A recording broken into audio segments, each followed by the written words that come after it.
الحمد لله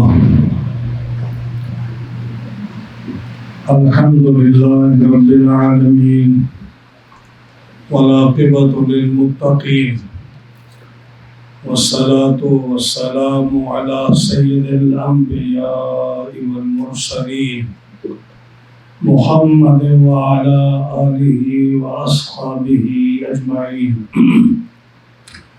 أما بعد، فأعوذ بالله من الشيطان الرجيم. بسم الله الرحمن الرحيم. واذكر أخا عاد إذ أنذر قومه بالأحقاف وقد خلت النذر من بين يديه ومن خلفه ألا تعبدوا إلا الله إني أخاف عليكم عذاب يوم عظيم. قالوا أجئتنا لتأفكنا عن آلهتنا فأتنا بما تعدنا إن كنت من الصادقين. قال إنما العلم عند الله وأبلغكم ما أرسلت به ولكني أراكم قوما تجهلون. فلما رأوه عارضا مستقبل أوديتهم قالوا هذا عارض ممطرنا بل هو ما استعجلتم به ريح فيها عذاب أليم تدمر كل شيء بأمر ربها فأصبحوا لا يرى إلا مساكنهم كذلك نجزي القوم المجرمين. وَلَقَدْ مَكَّنَّاهُمْ فِي مَاءٍ مَكَّنَّاكُمْ فِيهِ وَجَعَلْنَا لَهُمْ سَمْعًا وَأَبْصَارًا وَأَفْئِدَةً فَمَا أَغْنَى عَنْهُمْ سَمْعُهُمْ وَلَا أَبْصَارُهُمْ وَلَا أَفْئِدَتُهُمْ مِنْ شَيْءٍ إِذْ كَانُوا يَجْحَدُونَ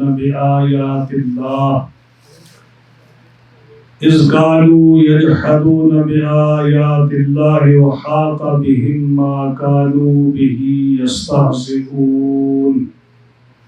ولقد أهلكنا ما حولكم من القرى وصرفنا الآيات لعلهم يرجعون. فلولا نصرهم الذين اتخذوا من دون الله قربانا آلهة بل ضلوا عنهم وذلك إفكهم وما كانوا يفترون. صدق الله مولانا العظيم وبلغنا رسوله النبي الكريم الأمين ونحن على ذلك لمن الشاهدين والشاكرين والحمد لله رب العالمين. مولاي صل وسلم دائما أبدا على حبيبك خير الخلق كلهم فإن من جودك الدنيا وذرتها ومن علومك علم اللوح والقلم.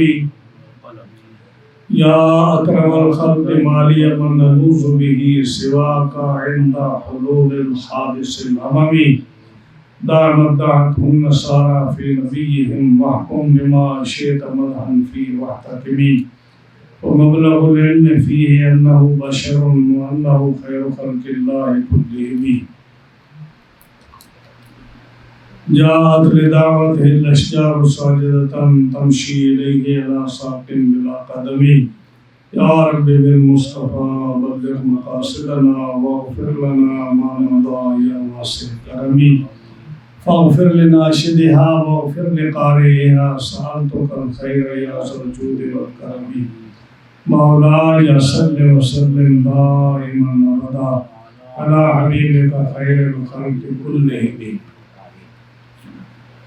معززین حاضرین سامعین اکرام، آج ہم نے سورۃ الاحقاف کی 8 آیات کریمہ تلاوت کی ہیں اور انشاءاللہ العزیز ان 8 آیات کریمہ کا ترجمہ تفسیر عرض کروں گا. آیت نمبر 21 سے لے کر 28 تک. آیت نمبر 21 سے 28 تک سورۃ الاحقاف کی انشاءاللہ 8 آیات کریمہ کا ترجمہ تفصیل عرض کروں گا۔ رب تعالیٰ حق بیان کرنے کی توفیق عطا فرمائے، مجھے اور آپ کو اس پر عمل کی توفیق عطا فرمائے۔ پچھلی آیت میں پچھلے درس کی آخری جو الفاظ تھے اور جو مفہوم تھا وہ یہ تھا کہ رب تعالیٰ جل شانہ ان کفار کو جہنم کے کنارے پر بھیجے گا اور فرمائے گا کہ تم دنیا میں تم نے جو نعمتیں کھا لی، کما لی اور اپنے استعمال کر لی وہ تمہیں ہم نے دی، کیونکہ تم نے دنیا میں کچھ اچھے کام کیے تھے تو ان کا بدلہ ہم نے آپ کو دنیا میں دے دیا، اور تم نے دنیا میں جو کام کیے، اللہ رسول کی مخالفت کی اور دین کی مخالفت کی، اس کے بدلے میں اب تمہیں ہمیشہ کے لیے اس جہنم میں رہنا ہے۔ اور جو ہے آخرت کا دن کفار کے لیے نہایت ہی سخت ہوگا، ان کے لیے عذاب کا دن ہوگا، تکلیف اور مشکل کا دن ہوگا، اور مومنوں کے لیے قیامت کا دن جو ہے وہ انتہائی رحمت بھرا ہوگا۔ آج ہی میں ایک حدیث پاک پڑھ رہا تھا جس میں جب جو ہے علامہ ابن کثیر نے جو ہے اس نے اپنی کتاب میں سے اس کو نقل کیا کہ کفار کے لیے جو دن ہوگا معاشر کا 50,000 سال کا ہوگا، 50,000 سال کا، جس سے قرآن فرماتا ہے 50,000 سنہ، 50,000 سال کا نہایت ہی مشکل اور تکلیف کے ساتھ ان کا دن گزرے گا۔ لیکن مومن کے لیے وہ ہوگا جتنا وہ جو ہے فرض نماز ادا کرتا ہے دنیا میں، اس فرض نماز پر جتنا اس کا ٹائم لگتا ہے اس سے کم ٹائم اس کو محسوس ہوگا کہ میرے آخرت کا دن گزر گیا ہے۔ یہ کتنی بڑی سعادت ہے مومن کے لیے، مسلمان کے لیے۔ اور جو ہے بے شک اس دنیا میں اگر مسلمان کو کوئی تکلیف یا مشکل یا کوئی پریشانی یا پرابلم ہے تو یہ چند دن کی زندگی ہے، گزر جائے گی، لیکن قبر اور آخرت مومن کا انتظار کر رہی ہے۔ انشاءاللہ العزیز قبر میں بھی آسانی ہوگی اللہ کے فضل و کرم سے، اور معاشر میں بھی مومن کے لیے بڑی آسانی ہوگی۔ حالانکہ معاشر کا دن بڑا مشکل ہے کہ جس دن ساری زمین جو ہے وہ چاندی کی ہوگی اور آسمان سارا سونے کا ہوگا، اور وہ زمین چند طرح بچھائے گا قیامت کے دن، اس زمین کو چاندی کا اس لیے بچھایا جائے گا، اسی وقت بچھایا جائے گا کہ وہ ایسی زمین ہوگی جس پر کوئی گناہ نہیں ہوا ہوگا۔ یہ زمین قیامت کے دن کیوں بچھائی جائے گی چاندی کی؟ کہ یہ زمین جو ہے اس پر کتنے قتل و غارت ہوئے، کتنی اس پر شرک اور بدعت ہوئے، کتنے اس زمین پر گناہ ہوئے، اس زمین پر کتنا لوگوں کا حق مارا گیا، اس زمین پر کتنا گالی گلوچ اور یعنی گناہوں کی کوئی انتہا نہیں جو اس زمین پر ہوئی ہے۔ تو رب تعالیٰ قیامت کے دن جو زمین بچھائے گا وہ زمین ایسی ہوگی جس پر کسی کا کوئی گناہ اس زمین پر واقع نہیں ہوا ہوگا، اس لیے وہ زمین جو کہ گناہوں سے پاک ہوگی۔ اور اس زمین پر جو ہے جب زمین بچھی ہوگی تو کوئی آدمی اس وقت تک اس پر قدم نہیں رکھے گا۔ صحابہ نے پوچھا حضور پھر کہاں ہوں گے لوگ؟ فرمایا جہنم کے اوپر جو پل ہے ساری مخلوق اس پل پر کھڑی ہے۔ اس کے بعد جو ہے وہ اس میدان میں جائے گی، اور پھر جب اس میں جائے گی تو پھر دیکھو اللہ کا کتنا انعام ہوگا کہ کافر کے لیے وہ دن کتنا سخت ہوگا، اور مومن کے لیے جو ہے وہ ایک نماز جو فرض نماز پڑھتے 2 رکعت فرض پڑھے گی، 4 فرض 3 فرض پڑھے، 3 ہی ہے نا، یا 4 فرض ہوتے ہیں یا 3 ہوتے ہیں یا 2 ہوتے ہیں۔ اب جو آدمی ماشاءاللہ جس کو نماز اچھی یاد ہے وہ جلدی پڑھ دیتا ہے، کچھ ہمارے جیسے جو اٹک اٹک پڑھتے ہیں ایسا ایسا پڑھتے ہیں، تو جو جلدی پڑھ دیتا ہے اس کے لیے قیامت کے لیے بہت چھوٹا ہو جائے گا، کیونکہ نماز سے تھوڑا ٹائم لگنا ہے نا۔ تو یہ اللہ کا انعام ہے کہ نماز کے پڑھنے سے، اب کتنی دیر لگاتے ہیں نماز پڑھنے کا، اتنی دیر سے تھوڑے وقت پہ قیامت کا دن گزر جائے گا۔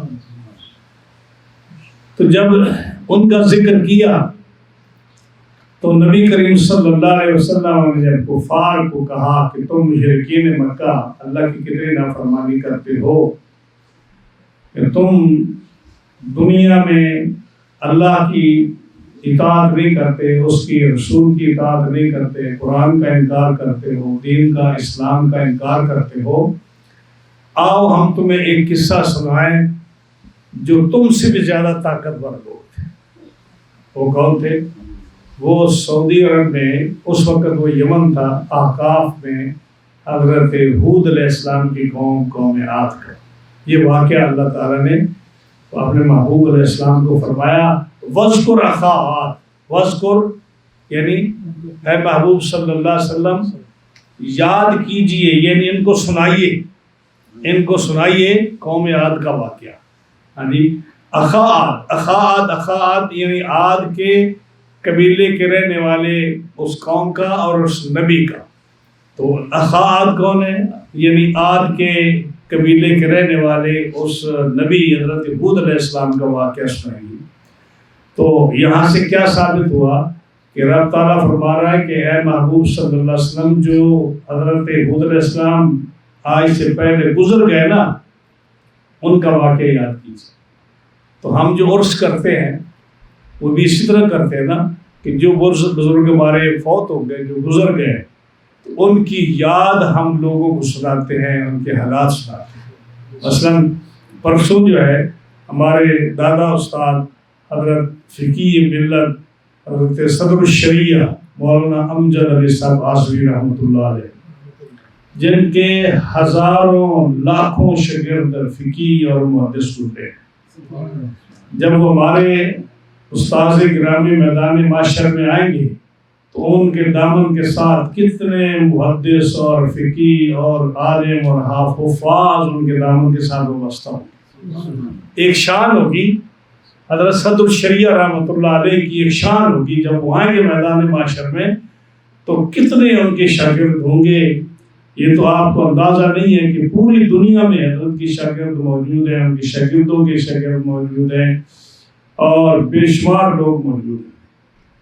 تو ان کا جو عرس منایا جا رہا ہے پرسوں، یہ بھی اسی کی ایک کڑی ہے۔ اللہ نے فرمایا کہ ہود علیہ السلام کا واقعہ ذرا سنائیے ان کو، یعنی ان کی یاد تازہ کیجیے۔ تو ہم یہ بھی حکم ہے کہ تم جب بزرگوں کے دن مناتے ہو وَذَكِّرْهُمْ بِأَيَّامِ اللَّهِ، کہ اللہ کے دنوں کو مناؤ۔ اللہ کے دن کون سے ہیں؟ نہ اللہ کبھی پیدا ہوا، نہ اس کا کوئی عرصہ ہے اللہ کا۔ تو اللہ فرماتا ہے سورہ ابراہیم میں وَذَكِّرْهُمْ بِأَيَّامِ اللَّهِ، اللہ کے دنوں کو کی یاد منائیں۔ تو اللہ کے دن کون سے ہیں؟ جب اللہ کے لیے کوئی خاص اس کا ایسا دن ہے نہیں جو دنیا کے لوگوں کے ہوتے ہیں، تو اللہ کے دنوں کو منانے کا کیا مطلب؟ کہ جس دن اللہ تعالیٰ نے اپنے بندوں پر انعامات فرمائے ہیں ان دنوں کو یاد کرو، اس کے بندوں کی یاد کرو، تو وہ اللہ کی یاد ہے۔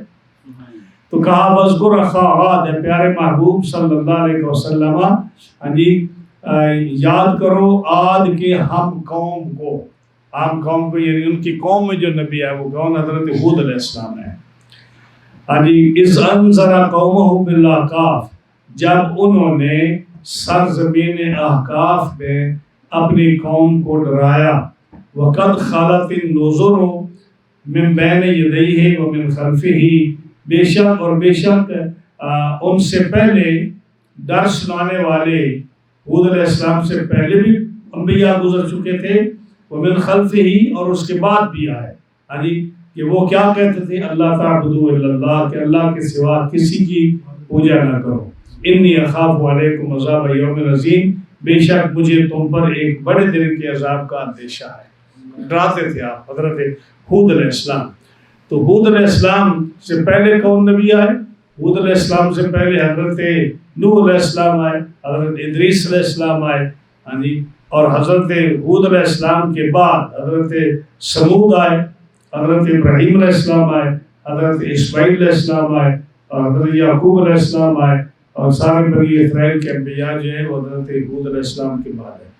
حضرت ہود علیہ السلام 4 نبی ایسے گزرے ہیں جو عرب میں آئے ہیں، 4 نبی عرب میں آئے ہیں، ان میں سے ایک نبی یہ ہیں حضرت ہود علیہ السلام جو عرب میں آئے، کیونکہ یہ یمن میں آئے، اور یمن جو ہے یہ عرب ہے، اور یمن کا علاقہ جس کو آج کل رب الخالی کہا جاتا ہے اور احقاف بھی کہا جاتا ہے، احقاف ہے جمع حقف کی، اور حقف کہتے ہیں ریت کا وہ ٹیلہ جو اونچا ہو لیکن پہاڑوں سے کم اونچا ہو، پہاڑ کی طرح نہ ہو لیکن لمبا ہو اور ٹیڑھا ہو، جیسے بال کھاتا ہوا، یعنی اس طرح کے ریت کے جو ہے نا ٹیلے، اس کو حقف کہتے ہیں۔ تو کئی ٹیلے ہیں کہ 3 لاکھ مربع میل کا وہ ایریا ہے، 3 لاکھ مربع میل کا، جس میں یہ جو احقاف ہے سرزمین احقاف، تو یہ عمان سے لے کر جو ہے حضرموت سے آگے یہ پورا جو علاقہ یہ احقاف کا علاقہ ہے یمن کا۔ تو اس میں وہ ہود علیہ السلام کی قوم آئی جو اتنی طاقتور تھی کہ عرب میں ان کی طاقت، ان کا قصے اور ان کی بلڈنگیں اور ان کی سمجھداری اور ان کے مال و اسباب یہ عرب میں مشہور تھے۔ اس لیے اللہ تعالیٰ جل شانہ نے فرمایا کہ اے محبوب صلی اللہ علیہ وسلم قریش کو بتا دیجیے کہ تمہاری کیا حیثیت ہے ان کے سامنے، جو ہم نے ان کو طاقتیں بخشی تھی، جو ہم نے ان کو قوت بخشی تھی، جو ہم نے ان کو مال و دولت دیا تھا، جو ہم نے ان کو قد کاٹ اور ان کو طاقت اور زور دیا تھا، جو ان کے جو استعمال کی چیزیں تھیں وہ کہیں زیادہ تھیں، اور تم تو ان کے مقابلے میں کچھ بھی نہیں ہو۔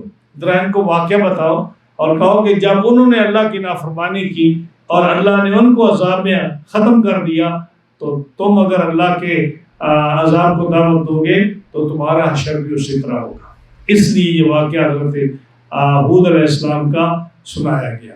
تو حضرت ہود علیہ السلام جب اس علاقے میں آپ نے اپنی قوم کو ڈرایا اور کہا کہ تم اللہ کی عبادت کرو اور بتوں کی پوجا کو چھوڑ دو، تو انہوں نے کیا کہا؟ قالوا اجئتنا لتافکنا عن آلہتنا، بولے کیا تم اس لیے آئے ہو کہ ہمارے معبودوں سے ہمیں پھیر دو؟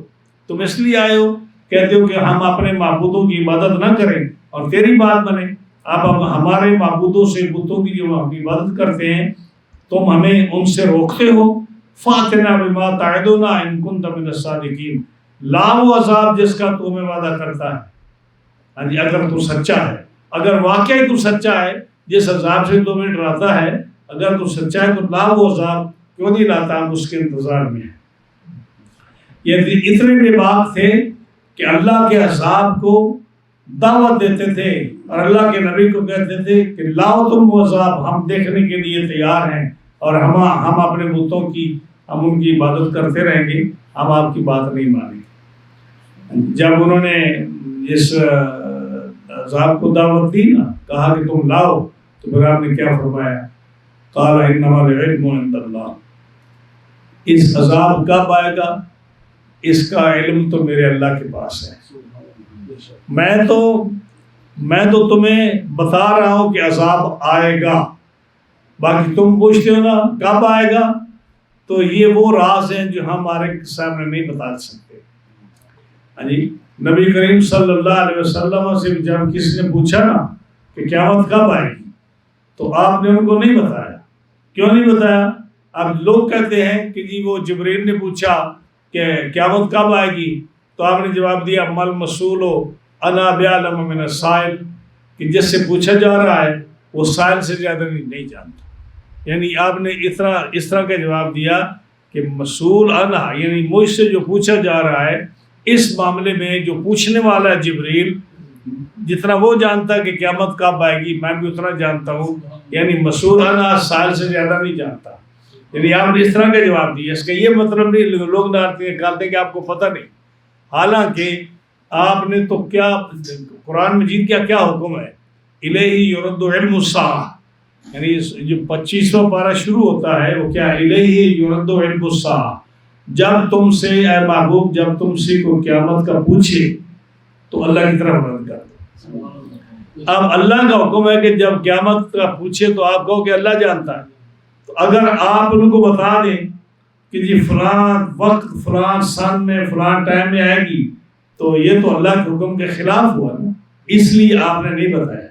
ورنہ دیکھ لو کہ کون سا، اگر ایک آدمی سے آپ پوچھے جی کہ یہ جنرل اسکوائر کس جگہ پہ آپ مجھے بتائیں گے، تو آپ نے کبھی نہیں دیکھا، لیکن آپ اس کو بتا دیں کہ آپ یہاں سے دائیں مڑ جائیں، آگے کولمبس پر چلتے جائیں، اتنے بلاک چلنے کے بعد جو ہے وہ ٹرن پائک آئے گی، پھر آپ اس سے آگے منٹگومری لے لیں، اور پھر آپ جب برگن ایونیو پہ جائیں پھر آپ رائٹ ہو جائیں، وہاں اتنے بلاک چلنے کے بعد اتنی لائٹیں گزرنے کے بعد فلاں فلاں سٹور آئے گا، اور جب آگے جو ہے نا وہ سپ ایونیو آئے گا تو وہ جنرل اسکوائر کا مرکز ہے۔ تو اس کی کیا مطلب ہے کہ آپ کو اس کا علم نہیں ہے؟ نبی کریم صلی اللہ علیہ وسلم نے قیامت تک کی کتنی نشانیاں بتا دی، یعنی آپ نے چھوٹی نشانیاں ساری بتا دی، ایک ایک کر کے نشانی بتا دی، آپ نے بڑی نشانیاں بتا دی ساری، آپ نے بتا دیا کہ جمعے کے دن آئے گی، آپ نے بتا دیا کہ صبح کے وقت آئے گی، آپ نے بتا دیا کہ محرم کی 10 تاریخ کو آئے گی، محرم کا مہینہ ہوگا، 10 تاریخ ہوگی، جمعے کا دن ہوگا، اور باقی کیا رہ گیا کہ جی آپ کو قیامت کا علم نہیں؟ صرف سن نہیں بتایا نا، صرف سن نہیں بتایا، لیکن اللہ کے ولی ایسے بھی ہیں جنہوں نے سن بھی بتا دیا، اللہ کے ولیوں نے سن بھی بتا دیا، ہاں جی۔ لیکن جو ہے یہ کہنا کہ یہ نبی کریم علیہ السلام کا علم کا نہیں، اللہ کے نبیوں جب خود علیہ السلام سے کہا نا کہ عذاب کب آئے گا تو انہوں نے کہا کہ اس کا علم میرے اللہ کے پاس ہے، جب وہ چاہے گا بھیج دے گا۔ اس کا یہ مطلب نہیں کہ ان کو بھی پتہ نہیں تھا، اب آگے جب دیکھیں گے میں بتاؤں گا کہ ان کو پتہ تھا یا نہیں۔ اچھا، ان کا کہ اس کا علم میرے اللہ کے پاس ہے کہ وہ کب بھیجے گا، مطلب کیا کہ یہ باتیں ایسی ہیں جو ہم ہر ایک کو نہیں بتا سکتے کہ کس وقت کیا ہوگا، ہاں جی۔ وَأُبَلِّغُكُم مَّا أُرْسِلْتُ بِهِ وَلَٰكِنِّي أَرَاكُمْ قَوْمًا تَجْهَلُونَ، اور میں تو تمہیں اپنے رب کا پیغام پہنچاتا ہوں کہ اگر تم اللہ کے حکم کو نہ مانا اور تم نے بتوں کی پوجا نہ چھوڑی تو تمہارے پاس عذاب آئے گا۔ میں تمہیں یہ پیغام اللہ کا پہنچانا چاہتا ہوں، لیکنی اراکم قوم تجہلون، مجھ لیکن میں تمہیں دیکھتا ہوں کہ تم تو بڑے جاہل ہو، یعنی جب میں تمہیں عذاب کی، اللہ کے عذاب کی خبر دے رہا ہوں، وارننگ دے رہا ہوں، تو تمہیں چاہیے کیا تھا کہ تم ڈر جاتے، اللہ کے عذاب سے معافی مانگتے، اللہ سے معافی مانگتے کہ یا اللہ ہمیں عذاب سے بچا لے، یا کچھ خوف تمہارے دل میں پیدا ہوتا، توبہ کرتے، استغفار کرتے، اور اس کا جو ہے تم ڈرتے اللہ سے، لیکن تم الٹا کہتے ہو کہ جس کا عذاب کو تم وعدہ کرتے ہو لے آؤ۔ تو یہ جہلوں والی بات ہے نا کہ اللہ کے عذاب کو اس طرح دریدہ دینی سے، اس طرح سینہ چوڑا کر کے اللہ کے عذاب کو مانگنا، یہ کہاں کی عقل مندی ہے؟ فرمایا کہ میں تمہیں جاہل جانتا ہوں، وَلَٰكِنِّي أَرَاكُمْ، ہاں جی، میری دانست میں، میری سمجھ میں، قوم تجہلون، تم نرے جاہل ہو۔ کیا مطلب کہ جو نبی کی مخالفت کرے، جو نبی کا مقابلہ کرے، جو نبی کے عیب نکالے، وہ جتنا مرضی پڑھا لکھا ہو وہ کیا ہے؟ وہ جاہل ہے، کیونکہ نبی تو اللہ کے حکم سے آتا ہے، اس کا پیغام لے کر آتا ہے، اور ایک آدمی اس کی بات نہ مانے اور اس کا مخالف ہو، اس کی مخالفت کرے، ان کی باتوں کی تصدیق اڑائے، اور مذاق کرے، تو وہ قوم جاہل ہے۔ جب آپ بار بار ان کو بتاتے رہے اور وہ نہیں مانے، وہ اسی ضد پر رہے کہ کہاں عذاب آئے گا، ہم اتنے بڑے طاقتور ہیں، ہماری قد اتنے بڑے ہیں، ہماری کوٹھیاں اور مکان اتنے بڑے لمبے چوڑے ہیں، ہماری اللہ کا عذاب کیا کر لے گا؟ یعنی مکان ان کے بہت بلند اور کوٹھیاں اونچی تھیں، ان کے مکان بڑے مضبوط تھے، ہاں جی۔ دیکھو نا اس دور میں جو قوم سمود ہے، قوم سمود حضرت صالح علیہ السلام کی قوم، ان کا حال دیکھو کہ پتھروں کو کاٹ کر پتھروں کے اندر انہوں نے بیڈ روم اور باتھ روم، اور انہوں نے پتھروں کے اندر بڑے بڑے مکان بنائے تھے۔ آج کوئی آدمی پتھروں کے اندر بنا سکتا ہے کاٹ کے؟ یعنی کتنی مشکل کام ہے۔ اور ان کا یہ کام تھا کہ وہ مکان آج تک کھڑے ہیں، آپ ہجر میں جائیں جو سعودیہ سے جب آپ سیریا کی طرف جاتے ہیں تو رستے میں وہ بستیاں آتی ہیں جہاں آج تک کتنے ہزاروں سال گزر گئے اور ان کے بنائے ہوئے پتھروں کے مکان آج بھی موجود ہیں. تو اتنا ہزاروں سال پہلے ٹیکنالوجی ان کے پاس کیسے ہتھیار تھے، کتنے وہ طاقتور لوگ تھے کہ پتھروں کو کاٹ کر ان کے اندر وہ اپنے مکان بناتے تھے. تو اسی طرح جو قوم عاد تھی وہ اتنے اونچے اور بلند مقام اور مضبوط محل اور ماڑیاں اور کوٹھیاں بناتے تھے کہ انہوں نے کہا کہ اللہ کا عذاب آئے گا تو ہمارے مکانوں کو کوئی فرق نہیں پڑے گا، ہم خود اتنے طاقتور ہیں. کھجوروں جتنے لمبے لمبے ان کے قد ہوا کرتے تھے اور وہ بڑے مضبوط لوگ ہوتے تھے، کہتے ہمیں ڈر ہی نہیں کسی بات کا، اللہ کا عذاب ہمیں کیا کر دے گا. لیکن رب کا عذاب دیکھو نہیں. جب اللہ کے نبی نے ان سے فرمایا کہ عذاب آئے گا اگر تم انکار کرو گے، انہوں نے انکار کیا اور پھر وہ وقت آیا. وقت کیا آیا کہ 2 سال بارش نہیں ہوئی. اب وہ جو احقاف کا علاقہ ہے وہ ریت ہی ریت ہے اور وہاں اس وقت بھی ریت تھی، یہ نہیں کہ اب ریت بعد بھی، اس وقت بھی ریت تھی لیکن اتنی ریت نہیں تھی. اس وقت ان کی کوٹھیاں مکان تھے، ریت بھی تھی. تو جب وہ ان 2 سال ان کے پاس بارش نہیں آئی اور 2 سال جب بارش نہیں آئی تو وادیاں خشک ہو گئیں، کنویں خشک ہو گئے، ان کے جو ان کی جھیلیں تھیں وہ خشک ہو گئیں، پانی کا نظام جو ہے وہ گڑبڑ ہونے لگا، ان کی بڑی پریشانی ہوئی.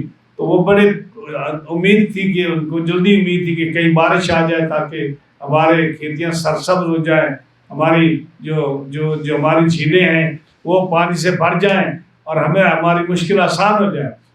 تو جب 2 سال گزر گئے تو اچانک جو ہے نا ایک طرف سے سیاہ کالا بادل جو ہے وہ نمودار ہوا اور وہ دیکھا کہ وہ آ رہا ہے، ہماری طرف آ رہا ہے. اب یہ لوگ خوش ہو گیا کہ یہ بادل آ رہا ہے اور اس کے اندر بہت پانی ہوگا، ٹھنڈی ہوا ہوگی اور یہ برسے گا خوب. کیونکہ آپ کو پتہ نا کہ بعض گٹرائیں ایسی ہوتی ہیں سیاہ رنگ کی جو دیکھ کر لوگ جو کہتے ہیں کہ بہت بارش آ رہی ہے، یہ دیکھو کالا بادل آ رہا ہے، اس کے اندر بہت پانی ہے، بہت تیز بارش ہوگی. تو اسی طرح جب انہوں نے دیکھا کہ سیاہ بادل آ رہا ہے وہ بڑے خوش ہوئے کہ بادل آ رہا ہے، اب ہماری زمینیں آباد ہو جائیں گی اور ہماری پیاس ختم ہو جائے گی، ہماری جھیلیں بھر جائیں گی، ہمارے چشمے جاری ہو جائیں گے. تو جب وہ اس طرح خوش ہوئے فلما رأوه عارضا مستقبل اوديتهم، جب انہوں نے اس عذاب کو دیکھا یعنی بادل کی طرح وہ آ رہا تھا آسمان کے کنارے میں پھیلا ہوا ان کی وادیوں کی طرف جو ہے وہ تیزی کے ساتھ آ رہا ہے، تو یہ خوش ہوئے. قالوا هذا عارض ممطرنا، کہنے لگے یہ وادیوں کی طرف جو آنے والا ہے نا تو کہنے کہ یہ بادل ہے جو ہم پر برسے گا. هذا عارض ممطرنا، یہی امید تھی کہ برسے. ہاں جی، حضرت سیدنا ہود علیہ السلام نے کیا فرمایا؟ بل ہوا مستعجلتم بہ، یہ وہ بادل نہیں ہے جس کا تم انتظار کر رہے ہو، یہ وہ بادل ہے جس کے مانگنے میں تم نے جلدی کی. یہ انہوں نے کہا تھا نا کہ اتعدون امکان، وہ جس کا وعدہ کرتا ہے نا اس عذاب کو لیا اگر تو سچا ہے. تو آپ نے فرمایا یہ وہ بادل ہے جس کی تم نے جلدی کی تھی، مانگا تھا کہ رب بھیج اس عذاب کو اگر وہ آنے والا ہے. تو فرمایا یہ وہ ہے، یہ بادل برسنے والا نہیں ہے بلکہ یہ تو وہ ہے جس کی تم جلدی میں چاہتے تھے کہ آئے. ریح فیہا عذاب علیم، یہ ایسی ہوا ہے جس کے اندر بڑا دردناک عذاب ہے، جس کے اندر بڑا دردناک عذاب ہے. اور ایسا عذاب ہے تو تدمر کل شیء بامر ربھا، یہ ہر اس چیز کو اللہ کے حکم سے تباہ و برباد کر دے گا، چاہے وہ جتنی مضبوط ہے. تمہاری کوٹھیاں ہیں، تمہارے مکان ہیں، تمہارے محلات ہیں، تمہارے جانور ہیں، تمہارے اپنے اتنے لمبے قد ہیں کھجوروں جیسے، جس پر بھی یہ ہوا آئے گی تو تدمر کل شیء، وہ کسی چیز کو بھی نہیں چھوڑے گا، ہر چیز کو ہلاک اور تباہ و برباد کر دے گا بامر ربھا، اپنے رب کے حکم سے. کیونکہ جو کسی چیز میں بھی اچھائی اور برائی ذاتی طور پر نہیں ہوتی، لیکن جب اللہ کا حکم ہوتا ہے تو اس چیز کے اندر اچھائی بھی آ جاتی ہے، برائی بھی آ جاتی ہے. اب آ گئے تو آگ کا کام جو جلانا ہے، آگ کا کام کیا ہے؟ جلانا. لیکن اگر آگ کا کام جلانا ہوتا تو ابراہیم علیہ السلام کو بھی جلا دیتی. ہاں جی. یا جو خواجہ عثمان ہارونی جب وہ ایران کے گاؤں میں گئے جہاں وہ آگ کی عبادت کر رہے تھے، تو آپ بچہ لے کر اس آگ کے اندر چلے گئے اور بڑی دیر تک بیٹھے رہے. اگر آگ کا کام جلانا ہوتا تو آگ ان کو بھی جلا دیتی. تو آگ کا کام جلانا نہیں ہے، وہ جلانا تب ہے جب اللہ کا حکم ہوتا ہے. چھری کا کام کاٹنا ہے، لیکن اسماعیل علیہ السلام کو چھری نے کیوں نہیں کاٹا؟ یعنی چیز یہ کہ جب اللہ کا حکم ہوتا ہے کسی چیز کے لیے تو پھر اس میں اثر آتا ہے. ذاتی طور پر کوئی بھی چیز کسی کو کوئی نفع نقصان نہیں پہنچا سکتی. اللہ کا حکم ہوتا ہے تو وہ چیز ہوتی ہے. اب یہ چھری ہے، اس کو اللہ نے حکم دیا کہ تو نے اسماعیل علیہ السلام کے گلے کو نہیں کاٹنا. جب حضرت ابراہیم علیہ السلام کو غصہ آیا، انہوں نے اس چھری کو پتھر پر مارا کہ تو کاٹتے کیوں نہیں، تو نے پتھر کے ٹکڑے کر دی. تو آپ نے فرمایا کہ اے چھری تمہیں کیا پرابلم ہے کہ تو پتھر کو کاٹ دیتی ہے اور سیدنا اسماعیل علیہ السلام کے ریشمی گلے کو تو اثر نہیں کرتی. تو چھری نے کہا، اس نے کہا کہ اے خلیل، جب آپ آگ میں گئے تھے تو آگ نے آپ کو کیوں نہیں جلایا؟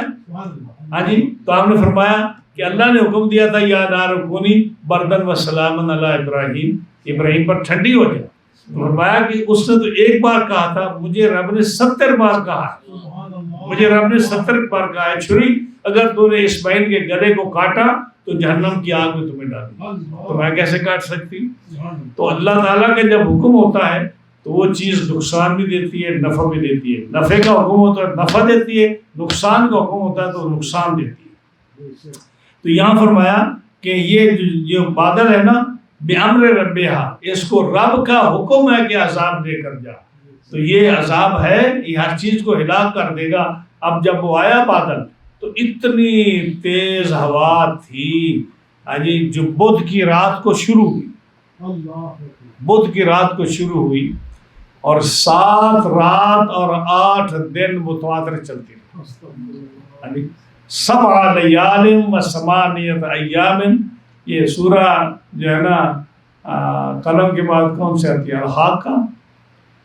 الحاقہ تم الحاقہ وما ادراک ما الحاقہ، سورت جو ہے قلم کے بعد وہی آتی ہے نا، الحاقہ.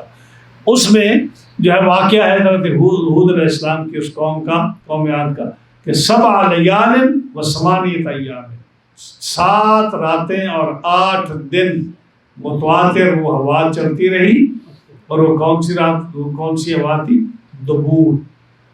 ایک ہوا ہے جو خوشی لاتی ہے، ہاں جی، اور ایک ہوا ہے جو ہلاکت لاتی ہے. تو یہ دبور تھی. اس لیے جو ہے نا یہ قول ہے کہ دبور کے ساتھ قوم عاد کو ہلاک کیا گیا. تو وہ آئی ہوا ایسی تیز تھی کہ یہ بیٹھے تھے آرام سے، ان کو خیال تھا کہ یہ بارش ہے، کوئی ٹھنڈی ہوا آئے گی اور ہمارے لیے یہ اچھا پیغام لائے گی. لیکن وہ تو اتنی تیز ہوا تھی، اللہ کا عذاب تھا کہ جب وہ آئی اور انہوں نے دیکھا کہ ہمارے شہر کے ارد گرد جو چیزیں ہیں، درخت ہیں یا جانور ہیں، تو انہوں نے درختوں کو اس نے اکھیڑا اور وہ فضا میں ایسے اڑ رہے ہیں جیسے پرندوں کے پر نکل کر اڑتے ہیں. ان کی گائے بھینسیں یا ان کے جو جانور تھے وہ ہوا ان کو ایسے اڑا کے فضا میں پھینک رہی ہے کہ جیسے وہ ہلکے ہلکے روئی کے گالے ہوتے ہیں اور روئی کے ٹکڑے ہوتے ہیں. اب جب انہوں نے یہ حالت دیکھی تو وہ دوڑ کر اپنے گھروں کے اندر چھپ گئے، کیونکہ ان کے مکان مضبوط تھے. اب ڈر گئے، ان کو پتہ چل گیا کہ یہ بادل جو ہے یہ اللہ کا عذاب ہے. وہ دوڑ کر اپنے گھروں میں آئے اور گھروں میں آ کر چھپ گئے. لیکن جب اللہ کا عذاب آتا ہے تو اللہ کا عذاب تو کسی کو گھروں میں بھی ان کو نہیں رہنے دیتا. وہ اندر جب چھپے تو وہ اتنی تیز ہوا تھی، اس نے مکانوں کی چھتیں اڑا دی اور جو ریت تھی اس کو اڑا کر ریت کو ان کے اوپر ڈال دیا، اور جتنی قوم تھی قوم عاد ساری کی ساری ریت کے اندر دب گئی، ساری کی ساری ریت کے اندر دب گئی. حضرت ہود علیہ السلام نے جب دیکھا یہ اللہ کا عذاب آ گیا ہے، اب جو ہے نا یہ آپ نے دیکھا نا کہ جب انہوں نے کہا کہ یہ بارش آ رہی ہے، یہ بادل آ رہا ہے، ہاں جی جب بادل آ رہا ہے تو انہوں نے کہا یہ بادل آ رہا ہے بارش والا، تو اللہ کے نبی نے کیا فرمایا کہ یہ بادل بارش والا نہیں ہے، یہ اللہ کا عذاب ہے۔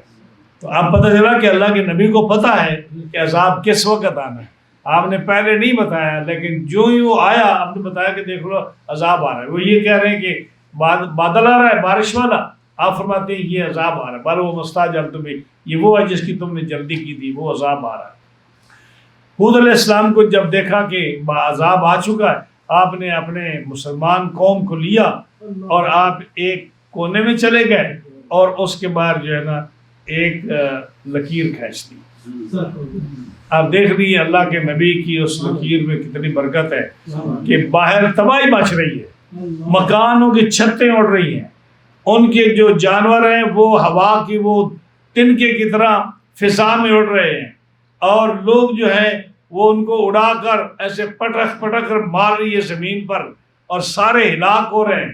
ہوا سے ان کی جو ہے لاشیں وہ چھپ چکی ہیں، ریت ان کے اوپر پڑی ہے، لیکن حضرت ہود علیہ السلام کے ساتھ جو مسلمان قوم ہے وہ اس لکیر کے اندر ان کو نہ گرمی لگ رہی ہے، نہ ان کو کسی قسم کا خوف ہے، نہ ہوا وہاں ہے، وہ اپنے آرام سے اس دائرے کے اندر کھڑے ہیں اور دیکھ رہے ہیں سب کچھ، اور ان کو کوئی تکلیف نہیں، ان کو کوئی تکلیف نہیں۔ یہ ہے اللہ کا نبی جب اپنے امتیوں کو جب اللہ کے عذاب سے بچاتا ہے تو عذاب دوسری جگہ پہ آئے، لیکن آپ کی امتی اسی طرح بالکل آرام سے سب کچھ دیکھ رہے ہیں اور امن کی حالت میں۔ حضرت صالح علیہ السلام کے بھی یہی حال ہوا، اور ان کے امتی جو تھے وہ بھی عذاب سے بچ گئے۔ اب جب رات ساری رات وہ جو ہے 6 راتیں اور 7 دن ہوا اڑتی رہی تو ریت کا کتنا ڈھیر لگ گیا ہوگا ان کی جسموں کے۔ ہاں جی اب جب صبح ہوئی، جب وہ عذاب ختم ہوا، فَأَصْبَحُوا، تو جب وہ دیکھا انہوں نے صبح کے وقت، لا یرا الا مساکنہم، کسی آدمی کی لاش نظر نہیں آتی، سارے کے سارے ریت کے اندر دب چکے ہیں، مر چکے ہیں، مگر ان کی جو بڑی بڑی بلڈنگیں تھیں نا ان کے نشان نظر آ رہے ہیں، اور جو باقی سارے دب کر مر گئے۔ ہاں جی اللہ نے فرمایا کذالک نجزی القوم المجرمین، ہم ایسی ہی سزا دیتے ہیں مجرموں کو۔ اب کتنی بڑی عذاب ان کو، کتنی بڑی سزا ان کو ملی۔ اب جب ریت ان پر پڑتی رہی 6 راتیں اور 7 دن، 8 دن اور 7 راتیں ان پر عذاب آتا رہا، وہ سارے جب مر گئے اور دب گئے ریت کے اندر، اس کے بعد جو ہے اس اللہ نے حکم دیا کہ اس ریت کو اب اٹھا لے ان کی لاشوں سے۔ اب ریت جو ہے پھر اس ہوا نے اس کی ریت کو ان کی لاشوں سے اوپر اٹھا لیا۔ اب ان کی لاشیں ننگی نظر آ رہی ہیں کہ وہ سارے مر چکے ہیں، اور پھر ہوا نے ان کے جسموں کو اٹھا کر سمندر میں پھینک دیا۔ تو یہ عذاب ان کا آیا کہ وہ ریت جیسے ریت کو سب کچھ پڑھایا ہوا ہے ہوا کو کہ تو نے پہلے ریت ڈال کر ان کو مارنا ہے، جب یہ مر جائیں اور دب جائیں سارے، اس کے بعد ریت کو پھر ہٹا لیا ان کی لاشوں سے، اور ہوا کو حکم دیا کہ لاشوں کو اٹھا کر سمندر میں پھینک دیا۔ یہ عذاب جب ان کا نام نشان مٹ گیا، آج دیکھ لیں کہ وہ جو ہے یعنی ابراہیم علیہ السلام کے زمانے سے پہلے کی قوم ہے، یعنی تقریباً میں کہوں کہ حضرت نوح علیہ السلام کے تقریباً 1000 سال بعد حضرت ہود علیہ السلام آئے، اور حضرت ابراہیم علیہ السلام سے 1000 سال پہلے قوم ہود تقریباً اپراکسیمیٹلی اتنا پہلے وہ آئی، تو اب 6000 سال ہو گئے اس واقعے کو، اور اب بھی وہ دیکھیں جو 3 لاکھ مربع میل جو رب الخالی ہے، جی وہ جگہ آج بھی اسی طرح ہے، وہاں کوئی آباد نہیں ہو سکتا، وہاں کوئی جا نہیں سکتا اس اللہ کے عذاب کی جگہ میں۔ یہ ترین مقام جو ہے نا وہ شہر، اس کے آگے یہ ریت شروع ہو جاتی ہے جہاں حضرت ہود علیہ السلام کی قبر بھی وہاں ہے، اور وہاں لوگ اب بھی حضرت ہود علیہ السلام کا عرس مناتے ہیں، لوگ وہاں جاتے ہیں، فاتحہ پڑھتے ہیں اور حضرت ہود علیہ السلام کی قبر پر حاضری دیتے ہیں۔ تو یہ اتنا سخت عذاب جب ان کو آیا، اب جو ہے اللہ تعالیٰ جل شانہ نے فرمایا کہ اے میرے محبوب صلی اللہ علیہ وسلم اب تم قریش کو یہ فرما دو، پیغام دے دو۔ یہ واقعہ سنایا جب حضور علیہ السلام نے قرآن کی اس واقعے کو بیان کیا قریش کے سامنے، تو اب اللہ نے فرمایا کہ ان کو یہ بھی کہہ دو وَلَقَدْ مَكَّنَّاهُمْ فِي مَا إِن مَكَّنَّاكُمْ فِيهِ، بے شک ہم نے انہیں وہ طاقت دی تھی، وہ مقدور دیے تھے، یعنی وہ سامان دیے تھے، ہم نے ان کو اتنے آلات دیے، اتنی طاقت دی، اتنے طاقتور بنائے ہم نے، اور ہم نے ان کو اتنے آلات دیے، ان کو اتنے ہتھیار دیے، ان کو اتنی چیزیں دی، ان کو اتنی طاقت اور ہمت دی، ان مکناکم فی، اس کے مقابلے میں تمہیں کچھ بھی نہیں دیا قریش کو۔ یعنی قریش کو کہا کہ ان کو جو ہم نے طاقت دی تھی نا تمہیں اس کے مقابلے میں نہیں دی، یعنی ان کو یعنی ان کا قد کھجور جیسا، اور یہ جو قریش ہے ان کا قد کتنا ہے 5-6 فٹ ہے، تو اس کے مقابلے میں ان کا قد بھی چھوٹا، ان کی طاقت اتنی، جب قد بڑا ہوگا تو اعضاء بھی جسم کے بڑے ہوں گے، طاقت بھی زیادہ ہوگی، ان کے مکان بھی بڑے ہوں گے، ان کی رہائش، ان کا سامان بھی بڑا ہوگا، تو فرمایا کہ وَلَقَدْ مَكَّنَّاهُمْ فِي مَا إِن مَكَّنَّاكُمْ فِيهِ، بے شک ہم نے انہیں وہ قدرت دی، وہ مقدور دیے جو تم کو نہ دی۔ تو جب تمہیں وہ طاقت نہیں دی، تمہیں وہ چیزیں نہیں دی، تو تم جو ہے جب ہم نے ان کو ہلاک کر دیا تو تمہاری کیا حیثیت ہے؟ تو اس لیے تم جو ہے نا عقل سے کام لو۔ وَجَعَلْنَا لَهُمْ، اللہ فرماتا ہے ہم نے ان کو کیا کیا، ہم نے ان کو کان دیے، وَأَبْصَارًا، ہم نے ان کو آنکھیں دی، وَأَفْئِدَةً، ہم نے ان کو دل دیا۔ یہ تو سب کو دیا نا، ہمیں بھی دیا، ان کو بھی دیا، کافروں کو بھی دیا، مومنوں کو بھی دیا، لیکن اللہ کے فرمانے کا مطلب کیا کہ میں نے ان کو آنکھیں دی، میں نے ان کو کان دیے، میں نے ان کو دل دیا۔ یہ بڑا جملہ جو ہے قابل غور ہے۔ جب رب فرماتا ہے کہ میں نے ان کو آنکھ دی، کان دیے اور دل دیے، تو یہ کیوں دی؟ آنکھ اس لیے دی جاتی ہے کہ وہ چیز کو دیکھے اور اس سے عبرت حاصل کرے، عبرت حاصل کرے۔ آپ جا رہے ہیں، آپ آگے دیکھیں کانٹا پڑا ہے، آپ دیکھیں کہ پتھر پڑا ہے، آگے گڑھا ہے، تو آنکھ کا کیا کام ہے کہ تمہیں بتائے کہ آگے گڑھا ہے، آگے کانٹا ہے، آگے دشمن ہے، آگے سانپ ہے، آگے جو ہے یہ چیز نقصان دہ چیز ہے۔ تو پھر دل کیا سوچتا ہے کہ پیچھے ہٹ جاؤ، ادھر سے مڑ جاؤ، اپنے آپ کو بچا لو۔ یا کان میں آواز پڑے، کان کیوں ہوتے ہیں کہ آپ ایک آدمی جو ہے گر رہا ہے، ڈوب رہا ہے، ہاں جی جا رہا ہے کسی غلط طرف، اس کے کان میں آواز آئے ادھر نہ جا، ادھر بہت خطرہ ہے، ادھر چیز نقصان دہ ہے، تو کان کا کیا کام ہے کہ کان سے تم بات سن کر اپنے آپ کو ہلاکت سے بچا لو۔ دل کا کیا مطلب ہوتا ہے کہ دل سوچتا ہے، اس کو پتہ ہے کہ کون سی چیز خطرناک ہے، کون سی چیز خطرناک نہیں ہے۔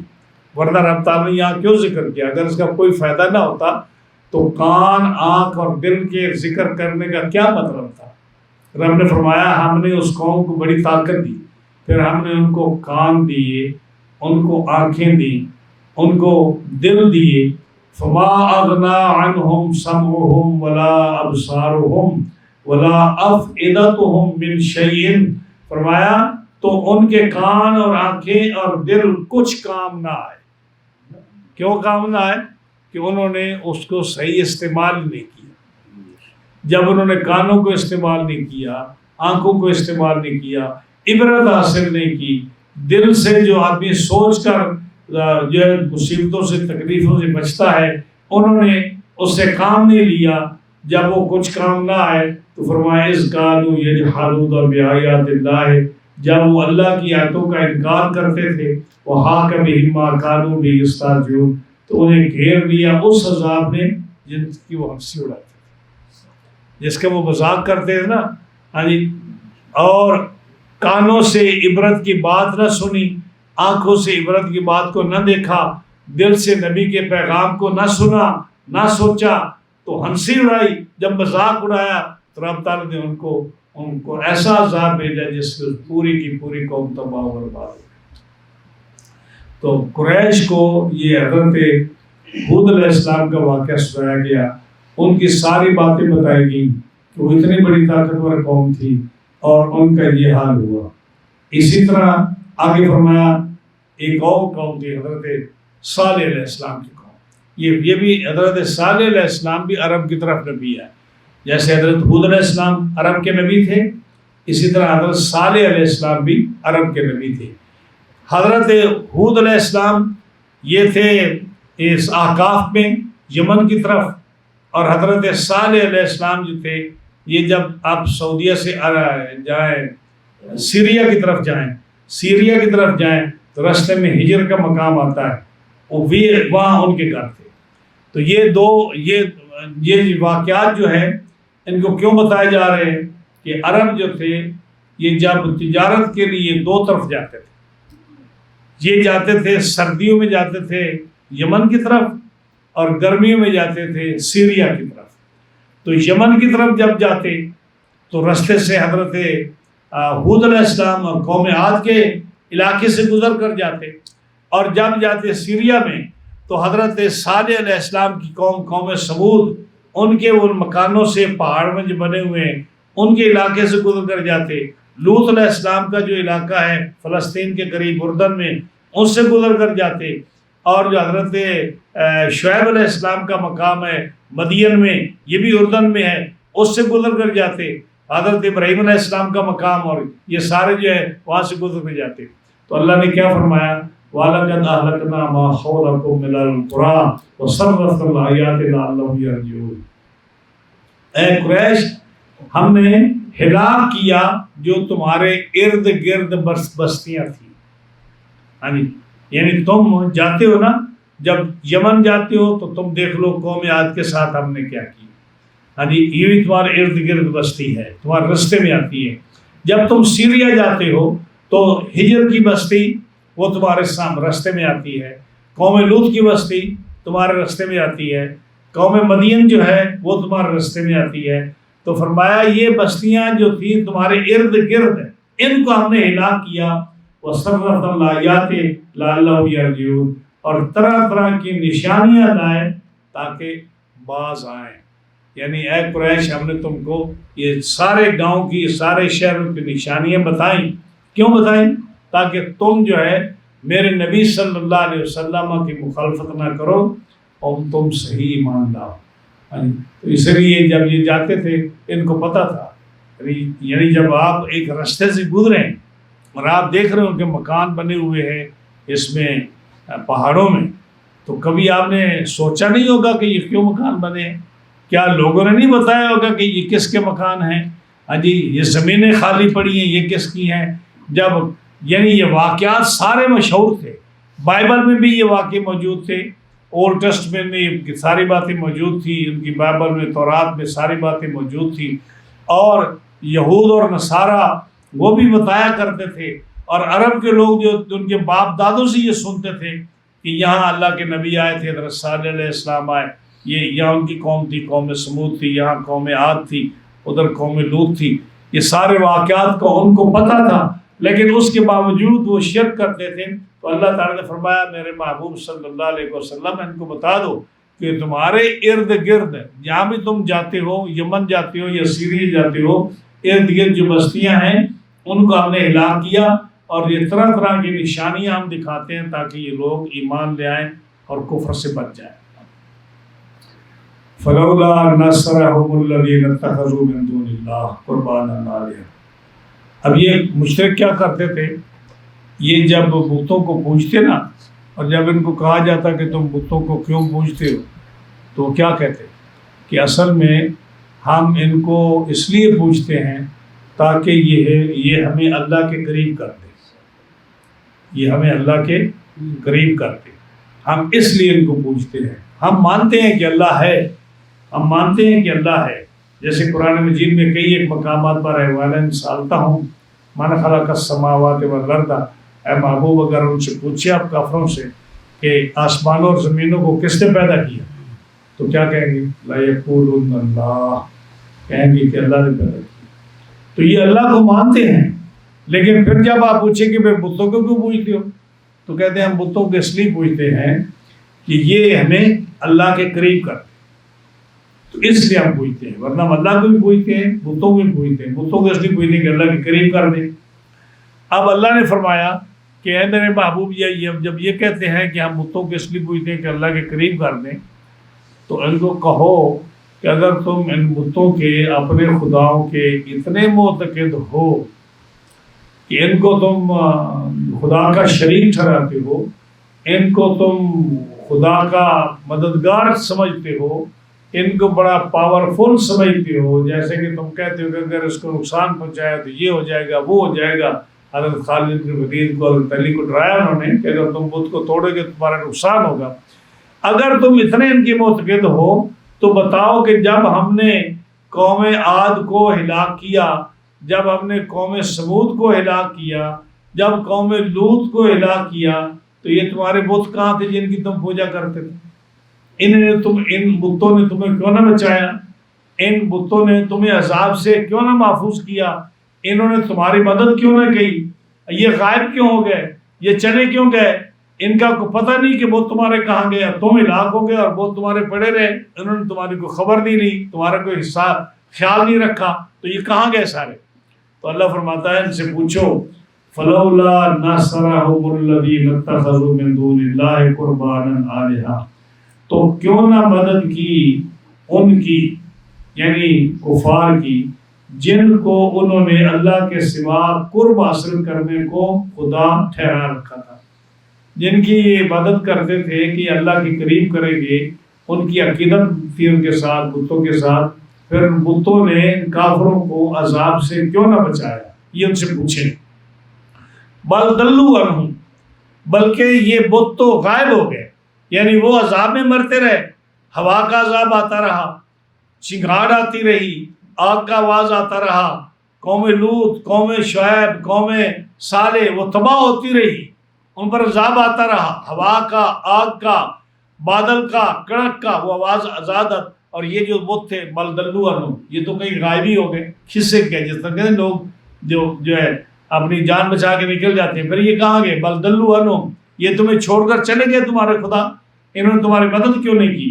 وذالک افکہم وما کانوا یفترون، فرمایا یہ گم نہیں ہوئے بلکہ یہ ان کا بہتان اور افطرا ہے کہ یہ ہمارے خدا تھے، یہ بہتان ہے، افطرا ہے، جھوٹ ہے، وہ نہ اللہ کو مانتے تھے نہ بتوں کو مانتے تھے، اور وہ جو تھے منکر تھے ہر چیز کے، تو یہ ان کا افطرا اور بہتان ہے۔ ہاں جی، یہ بت نہ اللہ کے قریب کرتے تھے ان کو، اور نہ یہ ان کو فائدہ دیتے تھے، اس لیے یہ وہاں پڑے رہے اور انہوں نے کوئی مدد نہ کی کسی کی۔ تو دیکھ لیے کہ قوم عاد پر کتنا بڑا عذاب آیا، قوم ہود سمود پر کتنا بڑا عذاب آیا، قوم لوط پر کتنا بڑا عذاب آیا، قوم شعیب پر کتنا بڑا عذاب آیا، یہ ساری قوموں پر عذاب آئے، اور رب تعالیٰ جل شانہ نے ان سب کی ہسٹری اور سب کی واقعات اپنے نبی کی زبان سے، قرآن مجید کی آیات سے قریش مکہ کو سنائے، کہا کہ تم بچ جاؤ۔ اب ہمارے لیے بھی اس سے درس عبرت ہے، ہمارے لیے بھی درس عبرت ہے کہ یہ جو فرمایا نا کہ ہم نے ان کو کان دیے، ان کو آنکھیں دی، ان کو دل دیا، تو کیا رب نے ہمیں آنکھیں نہیں دی؟ ہمیں بھی کان دیے، ہمیں بھی دل دیے، تو کیوں دیے؟ آنکھیں اس لیے دی کہ ہم اللہ کے نعمتوں کو دیکھ کر اس کا شکر ادا کریں، اس کے عذاب کی چیزوں کو دیکھ کر اس کے عذاب سے پناہ، کانوں سے اللہ کا کلام سن کر اس کی تصدیق کریں، اور جو کانوں سے بری باتیں سنیں شرک وغیرہ کی، اس سے اپنی بیزاری کا اظہار کریں، اور دل سے سوچیں کہ رب تعالیٰ نے ہمیں سب سے آخر امت میں کیوں بھیجا ہے۔ ہم یعنی ہمارے نبی صلی اللہ علیہ وسلم کو رب تعالیٰ نے سب سے پہلے نبوت دی، یعنی جب آدم علیہ السلام بھی پیدا بھی نہیں ہوئے تو ہمارے نبی صلی اللہ علیہ وسلم کو اللہ تعالیٰ نے نبوت عطا فرمائی۔ جب سارے نبیوں کو رب تعالیٰ نے عالم ارواح میں جمع کیا، ان سب سے کہا کہ ایمان لانا ہے تم نے میرے رسول صلی اللہ علیہ وسلم پر، لیکن اس ان کو اور ان کی امت کو سب کے بعد میں کیوں بھیجا جا رہا ہے؟ تو یہ دو جواب اس کے ہیں۔ ایک تو یہ جب رسول اللہ صلی اللہ علیہ وسلم سے پوچھا گیا یا رسول اللہ صلی اللہ علیہ وسلم آپ سب سے پہلے پیدا ہوئے اور سب سے پہلے آپ کو نبوت ملی، رسالت ملی، تو آپ کو اور آپ کی امت کو سب کے بعد کیوں بھیجا گیا؟ تو آپ نے کیا جواب دیا؟ آپ نے فرمایا دیکھو آدم علیہ السلام کی امت کے لوگ جب فوت ہوئے تو اس وقت سے لے کر اب تک کتنے ہزاروں سال ان کو قبر میں گزر گئے، اور اب سے لے کر قیامت کب آنی ہے کوئی معلوم نہیں کسی کو، تو کتنا عرصہ وہ قبر میں رہیں گے۔ تو اللہ نے میری وجہ سے تمہارے اوپر یہ مہربانی فرمائی کہ سب سے تھوڑا وقت تم قبر میں گزارو۔ جب بعد میں ہم آئے، ہماری امت بعد میں آئی، تو جب اس دنیا سے جائے گی تو باقی امتوں سے تھوڑا وقت اس کو قبر میں گزرے گا، اس لیے رب تعالیٰ نے تمہیں سب سے آخر میں بھیجا۔ دوسرا یہ فرمایا کہ مولانا روم نے یہ فرمایا، مولانا روم نے کہا، انہوں نے کہا کہ ہم جو ہے ہاں ایک اور بات نبی کریم علیہ السلام نے فرمائی کہ رب تعالیٰ نے میری امت کو اس لیے بعد میں بھیجا کہ ہم قوم عاد کی برائیاں سنیں قرآن کی زبان سے اور حدیث کی زبان سے کہ انہوں نے نبی کی نافرمانی کی، انہوں نے اللہ کی نافرمانی کی۔ قوم سمود کی باتیں سنیں کہ انہوں نے اللہ رسول کی نافرمانی کی، اللہ کے حکم عدولی کی۔ قوم شعیب کی باتیں سنیں، قوم لوط کی باتیں سنیں کہ انہوں نے اللہ کے حکم کو نہ مانا۔ باقی قوموں کی ساری برائیاں کھل کر امت مصطفیٰ کے سامنے آئیں، لیکن میری امت کی برائی کو کوئی نہ سن سکے، کیونکہ بعد میں نہ کوئی نبی آئے گا نہ کوئی امت آئے گی۔ جب نہ کوئی نبی آئے گا نہ کوئی امت آئے گی تو میری امت کے حالات ڈھکے رہیں گے، پردہ پوشی ان کی رہے گی، اور کسی کے سامنے، ورنہ کتنی اس امت میں بھی کتنی برائیاں ہیں یا نہیں ہیں؟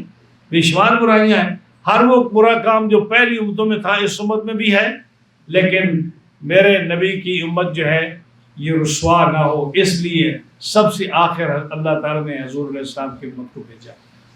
اور تیسری وجہ جو علامہ حضرت مولانا روم نے فرمائی، انہوں نے یہ فرمایا، مثال دی، انہوں نے کہا کہ شیر، بھیڑیا اور لومڑی، ان تینوں نے اتحاد کیا۔ انہوں نے کہا کہ جی ہم کیوں نہ ایک ایسا کانٹریکٹ کر لیں کہ ہم اکٹھا مل کر شکار کریں اور مل کر جو ہے نا ہم رہیں۔ تو اتفاق ہو گیا، شیر نے کہا ٹھیک ہے، بھیڑی نے کہا، سارے متفق ہو گئے۔ اب انہوں نے شکار کیا تو ایک گائے شکار کی، ایک جو ہے وہ ہرن شکار کیا اور ایک خرگوش شکار کیا۔ اب تینوں شکار سامنے پڑے ہیں، تو شیر نے پوچھا کہ بھیڑیے سے پوچھا کہ آپ اس کی تقسیم کیسے کر دی؟ اس نے کہا جی یہ تو عقل رب تعالیٰ نے دیا ہے، اور یہ چیز واضح ہے، آپ بڑے ہیں، گائے بڑی ہے، آپ گائے لے لیں، میں درمیان میں ہوں، میں ہرن لے لیتا ہوں، اور لومڑی چھوٹی ہے وہ خرگوش لے لے۔ اس نے مارا تھپڑ شیر نے اور اس بھیڑیے کو لمبا کر دیا، وہ مر گیا، ختم ہو گیا۔ اب تھوڑی دیر جو ہے لومڑی دیکھ رہی تھی، لومڑی نے کہا، لومڑی سے پوچھا آپ بڑی بھی تم بتاؤ کہ اب اس کا کس طرح اس کی تقسیم کرنی؟ اس نے کہا جی بالکل واضح یہ چیز۔ کیسے؟ اس نے کہا جی ابھی صبح ہے نا، آپ سو کر اٹھے ہیں تو خرگوش سے آپ ناشتہ فرما لیں، جب دوپہر آئے گی تو آپ ہرن سے لنچ فرما لیجیے، اور جب رات آئے گی تو ڈنر میں آپ گائے کھا لیجیے۔ بڑا خوش ہو گیا، خوشی کی بات ہے نا، خوش ہو گیا۔ اس نے کہا یہ تمہیں یہ تقسیم کہاں سے پتہ چلی؟ اس نے کہا اس سے یہ جو پڑھا ہے یہ جو پڑھا ہے نا، اس نے مجھے یہ طریقہ بتایا کہ میں آپ کو یہ بتاؤں۔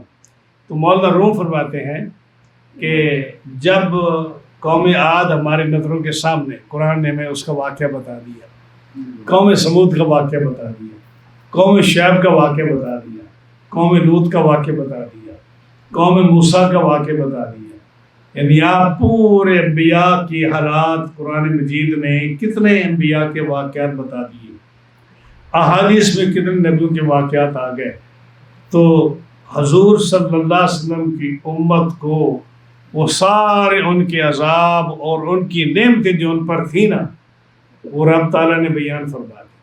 تو ہمیں کیوں آخر میں بھیجا گیا؟ مولانا روم فرماتے ہیں تاکہ ہم عبرت حاصل کریں، ہم وہ غلطیاں نہ دہرائیں جو قوم عاد نے دہرائی ہیں، ہم وہ غلطیاں نہ دہرائیں جو قوم سمود نے دہرائی ہیں، ہم وہ غلطیاں نہ کریں جو قوم لوط اور قوم شعیب نے کی ہیں. ان تمام برائیوں سے ہمیں پتہ ہو کہ ان کا یہ عذاب ہے، ان سے اللہ کی یہ ناراضگی ہے، ان سے یہ مصیبت آتی ہے، اللہ کا عذاب اس سے آتا ہے. ہاں جی، جیسے سارے قرآن مجید فرقان حمید میں ساری قوموں کے حالات اور ان کی برائیاں کہ یہ گھٹ تولا کم تولا کرتے تھے، یہ جو چیزوں کے اندر جو ہے مکس کیا کرتے تھے چیزوں کو، اور یہ یعنی ویل للمطففین کا ذکر ہے. اوف الکیلا، حضرت شعیب علیہ السلام کی قوم کو حکم ہوا کہ تم پورا تولا کرو، وہ کم تولا کرتے تھے. تو طرح طرح کے عذاب جو تھے قوموں میں ان گناہوں کی وجہ سے آئے. تو اللہ تعالیٰ جل شانہ نے اس امت کو آخر میں کیوں بھیجا؟ تاکہ ان امتوں کی برائیوں کو دیکھ کر ہم اس سے عبرت حاصل کریں. اس لیے قرآن مجید کے پڑھنے کا سبب اور سیکھنے کا سبب اور سننے پڑھنے کا سبب یہی ہے کہ ہم قرآن کے حالات سے اپنی زندگی کو درست کریں. رسول اللہ صلی اللہ علیہ وسلم کی حدیث پاک پڑھ کر، ہم سن کر، دین کی باتیں سن کر ہم اپنی اصلاح کریں. اور اسی لیے ہمیں کان بھی ملے، اس لیے ہمیں دل بھی ملا، اسی لیے ہمیں آنکھیں بھی ملی. ہم آنکھوں سے چیزیں دیکھ کر عبرت حاصل کریں، کان سے نصیحت سن کر عبرت حاصل کریں، دل سے ہم سوچیں کہ کون سی چیز ہمارے لیے نقصان دہ ہے، کون سی فائدہ مند ہے. اور آخر رب تعالیٰ نے اس انسان کو اتنی عصمت دی ہے، اتنا بڑی سوچ دی ہے، اتنا بڑا اس کو جو انسان بنایا ہے کہ اس کے اندر، اس انسان کے اندر وفی انفسکم ہر چیز موجود ہے. ہاں جی، کہا کہ جو قلب المومن عرش اللہ، مومن کا دل اللہ کا عرش ہے. قلب المومن عرش اللہ، مومن کا دل اللہ کا عرش ہے. اور شیطان بھی اس کے اندر ہے. یعنی ان شیطان یجری مجری الدم، جہاں تک خون دوڑتا ہے جسم میں شیطان وہاں تک دوڑتا ہے. اب خون کہاں تک دوڑتا ہے؟ آپ ڈاکٹروں سے پوچھ لیں کہ آپ کا جہاں جو جسم کا جو پیر کے انگوٹھا ہے، وہ پیر کی انگلی ہے، وہاں تک خون جاتا ہے، اس انگلی تک خون جاتا ہے، سر تک خون جاتا ہے، پورے جسم میں آپ کے لو میں خون دوڑتا ہے. اور حدیث پاک فرماتی ہے جہاں تک خون جاتا ہے وہاں تک شیطان دوڑتا ہے. تو آپ دیکھیں نبی کریم صلی اللہ علیہ وسلم بھی انسان تھے، انبیاء بھی انسان تھے. ہاں جی، تو قلب المومن عرش اللہ، ان کے دل، مومن کا دل اللہ کا عرش ہے. اور فرعون، نمرود، شداد، حامان یہ بھی انسان تھے. تو ان کے اندر کیا تھا؟ شیطان تھا. تو انسان کے اندر یہ ساری کائنات ہے، یہ پہاڑ، یہ آسمان، یہ زمینیں، پوری کائنات کا علم اور انسان کے اندر ہے. آپ نے کہیں سنا پڑا ہوگا کہ یہ انسان کا جسم جو ہے یہ جہان اصغر ہے، اور یہ سارا جہان جو ہے جہان اکبر ہے. تو یہ سارا جہان اکبر جو ہے یہ انسان کے دل میں ہے. اسی سلطان صاحب فرماتے ہیں نا، دال دل دریا سمندروں ڈونگے، کون دلان دیاں جانے ہو. ہاں جی، 14 طبق دلے دے اندر تمبو وانگو تانے ہو. 14 طبق یعنی 7 آسمان اور 7 زمینیں، 14 طبق دلے دے اندر تمبو وانگو تانے ہو.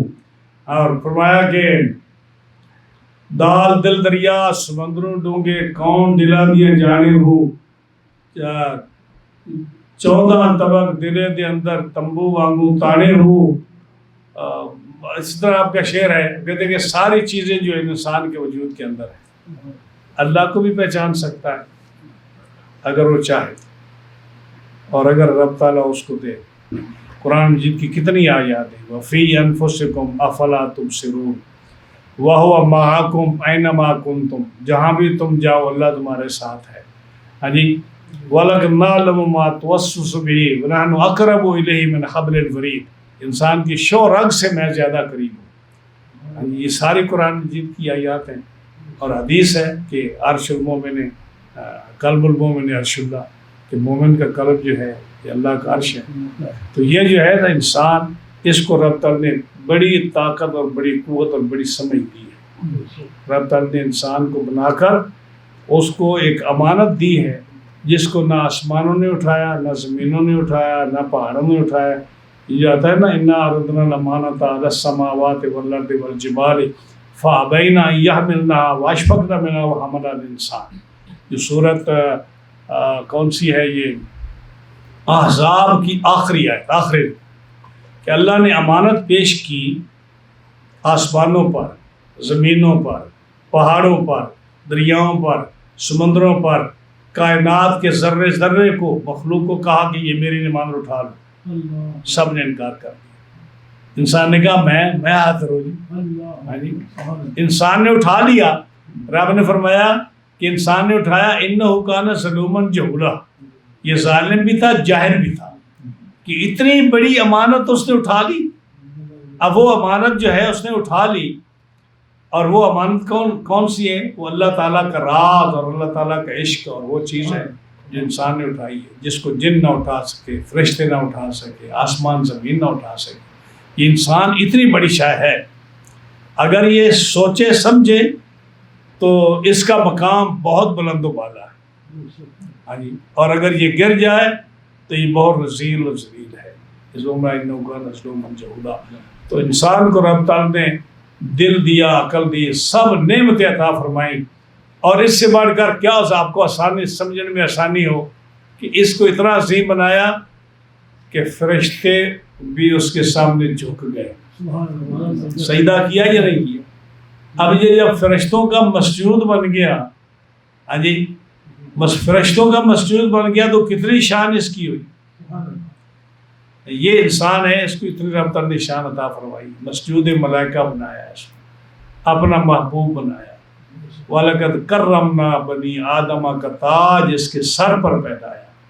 تو اس انسان کو چاہیے کہ اپنی اس عزت کو برقرار رکھے، اللہ کی بارگاہ میں جھکتا رہے۔ جتنا اللہ کی بارگاہ میں جھکے گا، رب تعالیٰ اتنا اس کو عظیم مرتبہ عطا فرمائے۔ اللہ تعالیٰ نے قرآن فہمی کی توفیق عطا فرمائے۔